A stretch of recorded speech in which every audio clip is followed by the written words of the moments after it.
It looked like a routine parcel, shipped from the US labeled weight loss shake, one of thousands passing daily through Stansted Airport. But when Border Force opened it, what spilled out wasn't protein powder. Inside was nearly a kilo of crystal meth and 2 kilos of high-strength cannabis. That single shipment set off what would become an 18-month investigation that would bring down a cartel. Police would go on to seize more than £7 million in Class A drugs, the biggest meth haul Nottinghamshire had ever seen.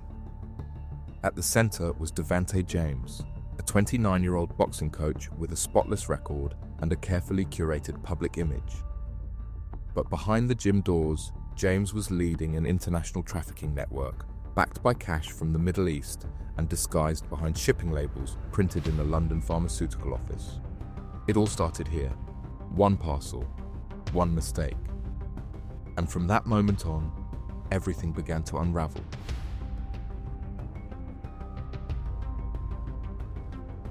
By all accounts, he was the kind of figure you'd want in your corner. Devante James, 29, was a respected boxing coach in Sherwood, known in the community, involved with local youth, soft-spoken, under the radar, and no history with the police. In court, he was even described as a mentor, someone who kept others out of trouble. But he hadn't followed his own advice.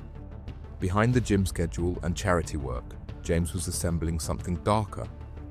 A trafficking route that stretched from the United States to the UK, smuggling Class A and B drugs on an industrial scale. Methamphetamine, cannabis, cocaine, and in huge quantities. He didn't work alone. His core team, Raheem Thomas, Lamar Taylor, and Kayem Raymond, helped him build the logistics from the ground up. James took the lead. Taylor and Thomas helped manage the drops and distribution. Raymond assisted with movement and collections. Each had a role, each stayed quiet. Above them, a contact based in the Middle East supplied the capital, but we will talk about him later in this video as this was the most important member of their gang. James's job was to control the UK side. Recruit trusted locals, source addresses, organize deliveries, move the money, and above all, keep it low-key, avoid the spotlight, let the parcels move quietly. But greed crept in. So did the camera. James couldn't resist showing off. Watches, holidays, trainers worth more than a month's rent. It was the kind of lifestyle that drew eyes, and eventually drew heat. He thought he could separate the boxing coach from the trafficker, but when Nottinghamshire police finally saw the full picture, the two sides were inseparable.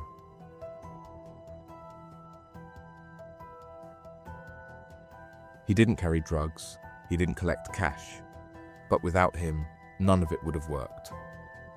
Jesse Colo was 30, an office manager at Parcel, a pharmaceutical firm in London, soft-spoken, reliable, the kind of employee who kept his head down and did what was asked. He was also the reason £7 million worth of meth slipped through the border.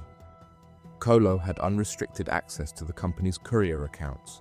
From behind his desk, he produced genuine shipping labels, the kind that made suspicious parcels look routine. Weight loss powder, flat pack furniture, motorcycle helmets, all printed, packaged, and sent under the cover of credibility. Those fake labels meant customs officers had no reason to check. The drugs passed through airports and depots without triggering suspicion. The perfect cover, forged from inside a company that dealt with pharmaceutical products every day. To his managers, Colo was trustworthy.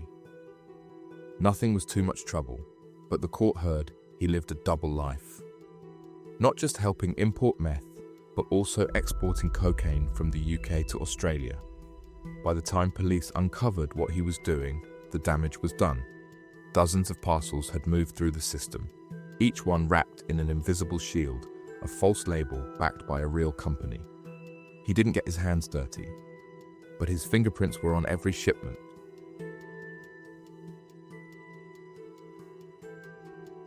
It could have slipped through, like all the others, but this one didn't. In May 2023, a parcel landed at Stansted Airport, addressed to a residential property. Nothing unusual. The label described the contents as weight loss shakes. The courier account used, legitimate, But something about the weight didn't sit right with officers. They opened it. Inside, nearly a kilo of crystal meth alongside 2 kilos of high-strength cannabis. What looked like a harmless protein shipment was anything but. That single parcel lit the fuse. It triggered Operation Continental, a covert investigation led by Nottinghamshire Police's Serious Organised Crime Unit, with support from UK Border Force and the US Department of Homeland Security. It wasn't just about one seizure. They believed this was a window into something far bigger. Instead of making noise, officers went quiet. Surveillance started. Digital footprints were tracked. More parcels were flagged. Not intercepted, just watched. The goal was scale. Find the entire route before cutting the cord.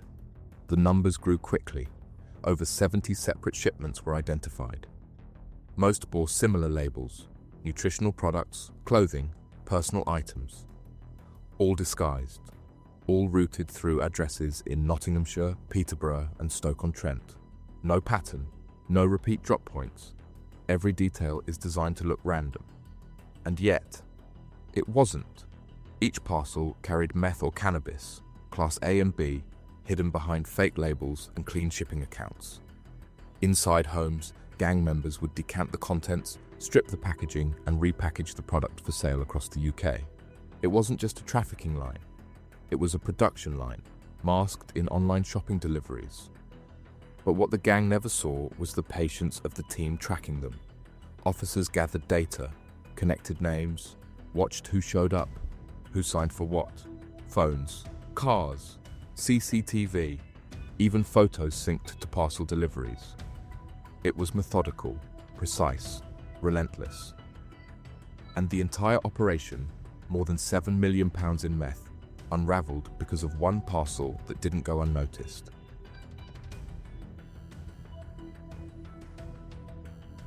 To move this much product, they needed more than just parcels.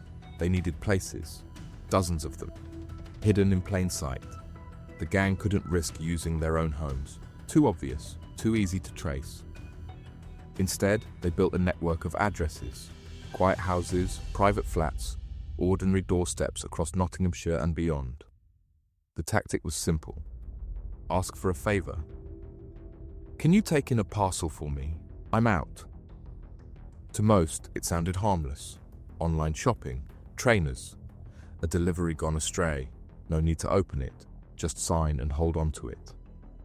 Some knew exactly what they were doing, others didn't.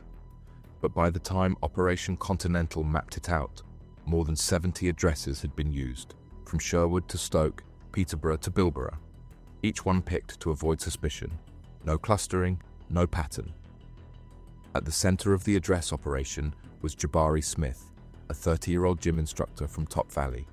He sourced at least 4 properties for the gang, identifying contacts and convincing them to accept deliveries. Taisha Chalmers and Bryony Hadgeman played similar roles.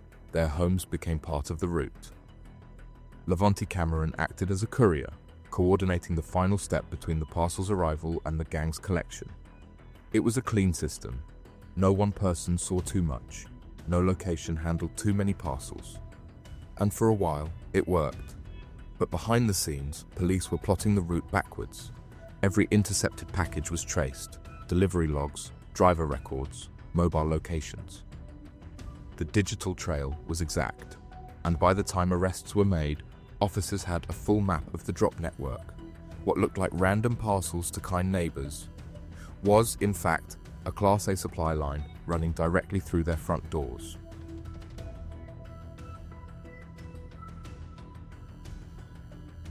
Let's pause for a moment, because while the logistics stayed in the shadows, the spending didn't. If the parcels were hidden, the profits were anything but. Devante James didn't hide his earnings. He flaunted them. Photos surfaced showing him on tropical beaches, cigar in one hand, watch in the other.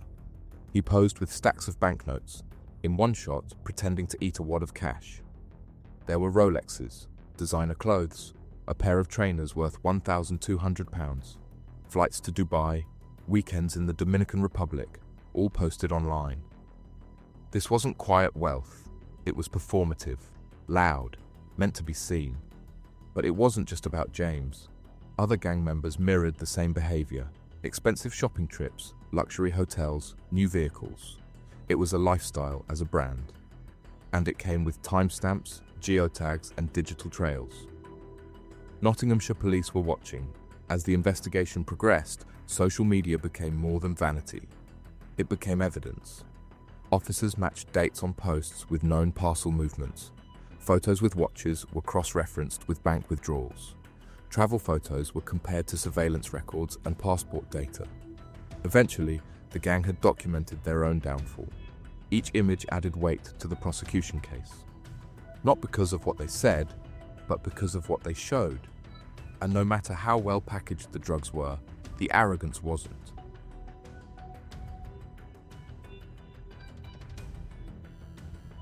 For all the flash at street level, this wasn't just a local crew.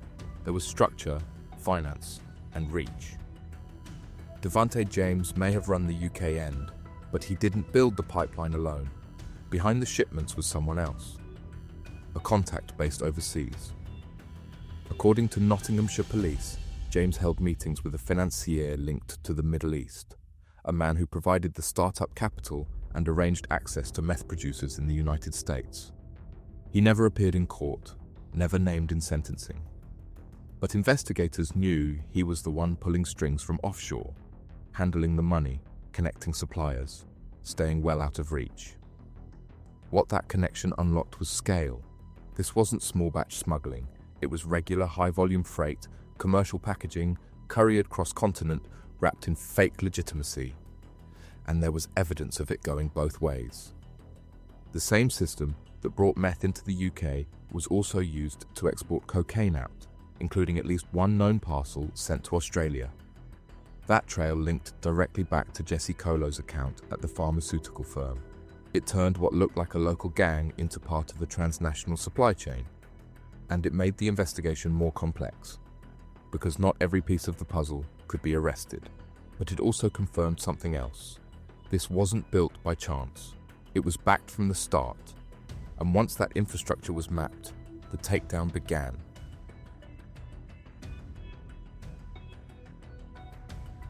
They didn't see it coming. Not the knock at the door, not the van waiting outside, not the officers in plain clothes moving in. By the time police acted, the map was complete. Every parcel logged, every address is traced, every player identified. The raids came quietly, across Nottingham and beyond. Devante James was arrested in Nottingham. Inside, officers found bundles of cash, luxury watches, and digital evidence. He'd been posing with the same items just weeks earlier on social media. Now they were bagged as exhibits. Jesse Colo was arrested in Dagenham, at his home on Birdbrook Close. When police arrived, the quiet office worker's other life was already written out in shipping logs and email trails. Devante Cameron, still in the community, was arrested at his home on Kelvedon Gardens in Nottingham. Officers had already linked him to multiple delivery addresses and communications on key delivery days. Jabari Smith, a gym instructor from Top Valley, was taken from his home on Ballarat Crescent. He'd sourced at least 4 addresses used in the network. Taisha Chalmers was arrested at her home in Brayton Crescent, Basford. She was directly linked to 3 addresses, and her role in moving parcels across Nottingham had already been logged. Bryony Hodgman was arrested at Church Road, Clipstone, Mansfield. She had received 2 shipments at her home and passed them on to other members of the gang. Rakeem Thomas, Lamar Taylor, and Kayem Raymond were all arrested during the coordinated raids across Nottinghamshire. Each arrest was the result of months of backtracking and surveillance.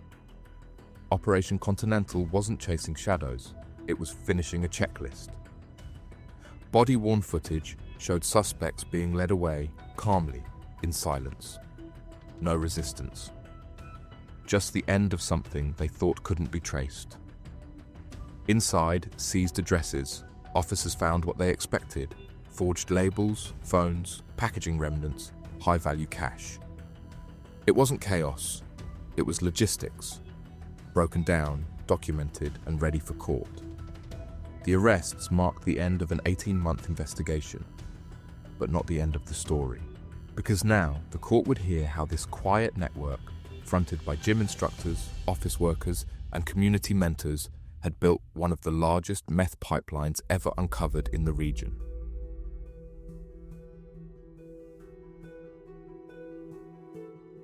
On 7th May 2025, 9 people stood before Nottingham Crown Court.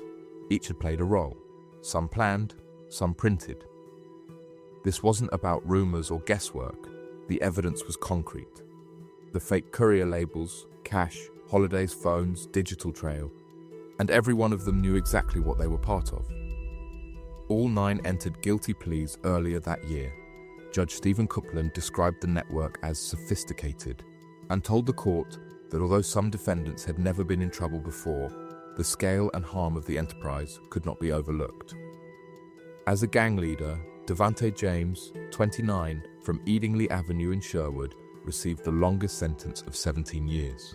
Raheem Thomas, 28, formerly of Waitman Avenue, was sentenced to 11 years and 6 months. The backbone of their entire operations, Jesse Colo, 30, from Birdbrook Close, Dagenham, was jailed for 5 years and 4 months.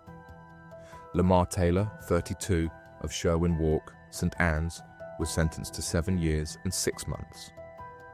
Kayam Raymond, 27, of Melford Road, Bilborough, received 45 months. Levonte Cameron, 26, of Kelvedon Gardens, St Anne's, was sentenced to 38 months. 3 others were handed non-custodial sentences for lower-level involvement.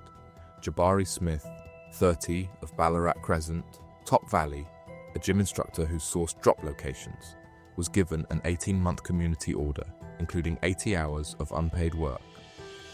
Taisha Chalmers, 29, of Brayton Crescent, Basford, was linked to at least 3 delivery addresses. She received an 18-month community order with a rehabilitation activity requirement. Bryony Hadgeman, 25, of Church Road, Clipstone, allowed her home to be used for 2 shipments. She was given an 18-month community order and 50 hours of unpaid work. The total, almost 50 years of prison time. Some walked free, others won't see the outside for over a decade. What do you think? Did the sentences fit the crime? Drop your thoughts in the comments. Your feedback helps shape what we cover next. And if you want more real UK crime stories told like this, subscribe, turn on notifications, and stay with us. There's always another case to uncover.